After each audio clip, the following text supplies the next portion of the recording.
Okay. Bismillahirrahmanirrahim. Assalamualaikum dan selamat sejahtera.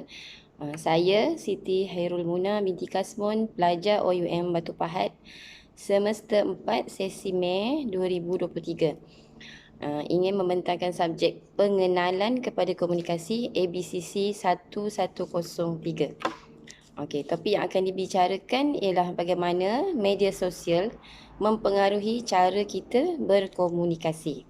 Okey, seperti yang kita ketahui, seiring dengan peredaran masa yang pantas berubah, perkembangan teknologi maklumat juga semakin hari mengalami rentak perubahan yang pantas. Penggunaan internet di seluruh dunia bukan sahaja di negara-negara maju, malah di kebanyakan negara membangun meningkat dengan pesat dan mempengaruhi gaya hidup masyarakat masa kini.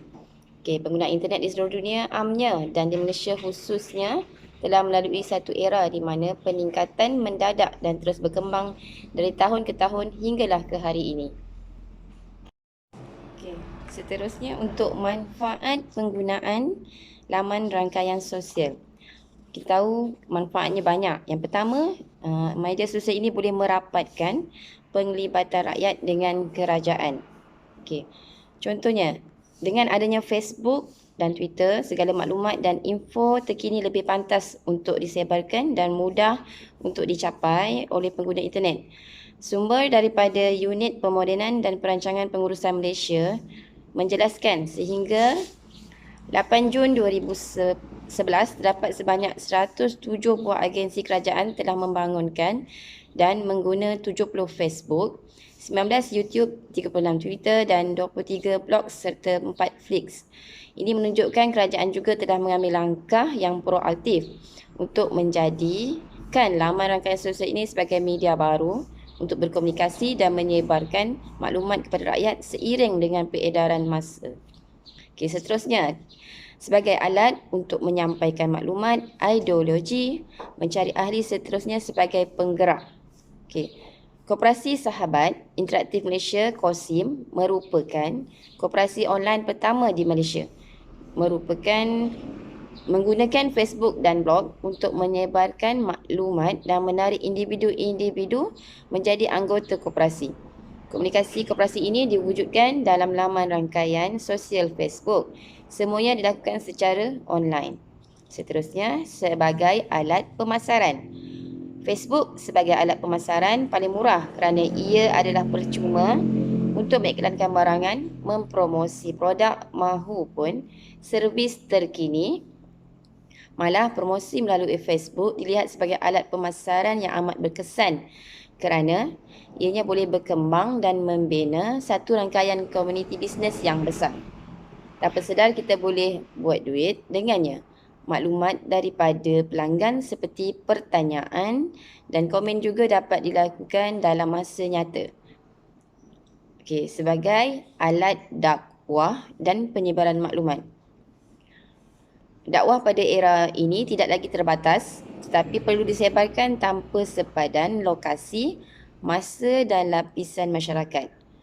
Peranan laman rangkaian sosial untuk memberi dakwah kepada golongan remaja khususnya adalah sebagai satu cara yang berkesan kerana golongan ini yang gemarkan gadget-gadget, teknologi seperti pelengkap interaksi sosial seperti Facebook, Twitter dan juga MySpace. Dengan hanya menghantar sepotong hadis dan huraian ringkas melalui komputer atau telefon bimbit, ia boleh sampai kepada seramai mungkin orang di dunia. Ini dilihat sebagai satu pendekatan dakwah ala baru. Selain itu, internet, media sosial dapat menghubungkan silaturahim antara rakan-rakan lama dan baru. Mengeratkan persahabatan yang telah terjalin dengan rakan yang dikenali maupun yang hanya dikenali di alam cyber sahaja. Ia juga dapat menjejak kasih teman-teman lama dari serata dunia. Seterusnya, media sosial menghilangkan tekanan stres, bekerja dan mengisi kekosongan jiwa. Salah satu cara untuk mengatasi masalah ini ada yang menggunakan media sosial sebagai mengisi masa lapang diorang dengan mencari maklumat, menambah kenalan. Itu untuk kebaikan. Seterusnya, panduan untuk menggunakan laman rangkaian sosial ni. Antara langkah-langkah yang perlu diambil ialah berhati-hati dalam memilih dan menerima kenalan yang diterima dalam rangkaian sosial. Okey. Tidak mudah percaya dengan identiti yang dipaparkan kerana terdapat pelbagai kes identiti palsu melibatkan orang yang baru dikenali. Ini boleh membuka jalan kepada berlakunya pelbagai jenayah. Okey, seperti rompak dan penipuan. Okey. Selain itu, tidak sesekali klik pada pautan atau menerima dan memasang perisian yang diterima daripada orang yang tidak dikenali. Hati-hati ketika meletakkan gambar atau mesej yang boleh memberi petunjuk kepada identiti dan lokasi sebenar pengguna. Okey, last sekali, kita hendaklah sentiasa peka dan mengambil langkah keselamatan seperti tidak sesekali mendedahkan maklumat peribadi seperti nama penuh, alamat, rumah, nombor kad kredit, nombor PIN, kata laluan pekerjaan, identiti majikan dan sebagainya.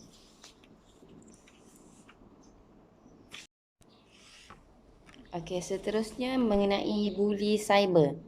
Apa yang awak perlu tahu? Apa yang kita perlu tahu? Okey, buli cyber ini adalah perbuatan mengancam, memalukan atau menakutkan seseorang melalui medium elektronik seperti email, laman rangkaian sosial seperti Facebook, mesej atau permainan internet. Perbuatan buli cyber lebih dahsyat daripada perbuatan membuli yang lain. Okey, pembuli sukar untuk dikenal pasti kerana mereka boleh merahsiakan identiti sebenar.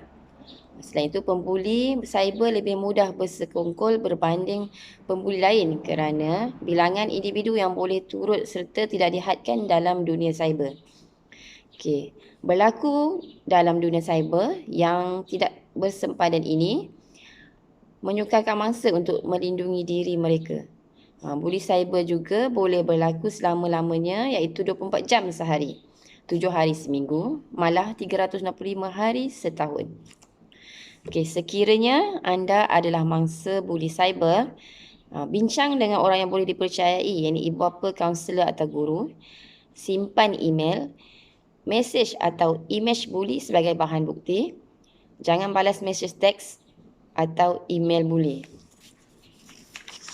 Okey, punca berlakunya buli cyber ini ialah pertama, kerana ketidakpuasan hati terhadap seseorang.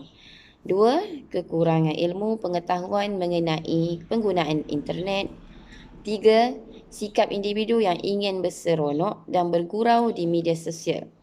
Empat, kekurangan pemantauan ibu bapa terhadap penggunaan internet. Okey, hentikan buli cyber.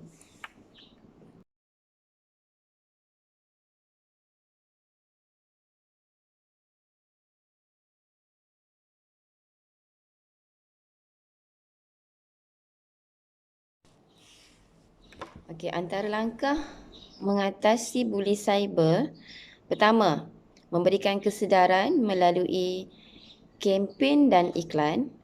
Dua, mengkaji dan mewujudkan undang-undang cyber. Tiga, memperkenalkan pendidikan etika dalam penggunaan cyber. Lima, empat, bekerjasama secara multilateral dalam membantras jenayah cyber. Lima, menggunakan perisian antivirus terkini. Enam, meningkatkan keselamatan cyber negara. Okey, antara cadangan dan rumusan yang perlu kita lakukan bahawa Malaysia dalam usaha mengikut jejak langkah negara maju yang lain dalam membantras jenayah buli cyber. Pelaksanaan undang-undang yang telah dilaksanakan antaranya ialah usaha sama oleh kementerian pihak berkuasa dan badan kanun kerajaan seperti PDRM, SKMM, Kementerian Pembangunan Wanita, Keluarga dan Masyarakat melalui talian kasih Mercy Malaysia, platform media sosial Facebook, Twitter, Instagram dan boleh juga melaporkan insiden keselamatan cyber kepada Pusat Bantuan Cyber 999.